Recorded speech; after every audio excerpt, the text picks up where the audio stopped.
Ilang insidente po ng pagnanakaw at pandurugkot ang naitala sa pista ng itim na Nazareno kahapon. May ilang bata rin na nawalay sa kanilang mga magulang dahil sa dami ng debotong lumahok sa prosesyon. Balitang hatid ni Athena Imperial.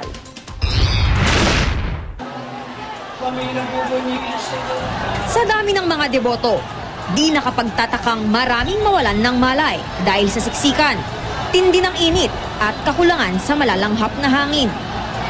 Isa sa mga nawalan ng malay habang nagpuprosesyon ay ang matandang lalaking ito.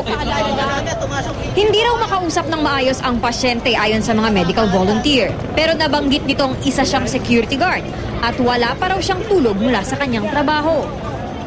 Dihila po siya nung mga taga-Red Cross dito na walang malay. So, chinek po namin yung vital signs niya and we found out na mataas po yung blood pressure niya. Si John, hindi halos makalakad sa hapdi ng sugat sa kanyang talampakan. Sa kabila nito, pinilit niya pa rin makalapit sa first aid tent. Mukhang bubog kanina. Pagbaba ako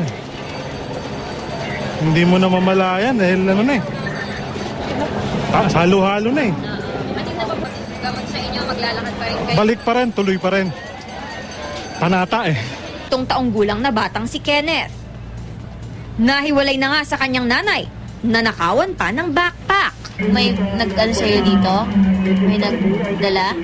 Sino? Sa lalaki. Ha? Tandang lalaki. Maya-maya pa, dumating na ang kanyang ina.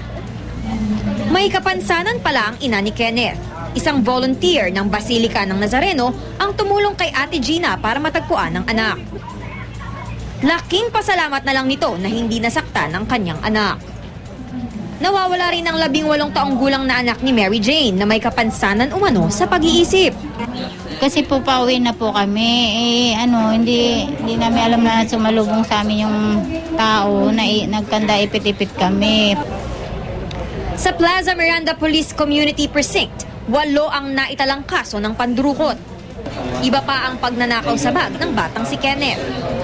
2 sa mga mandurukot ang dinala na sa Station 3 Santa Cruz, Maynila.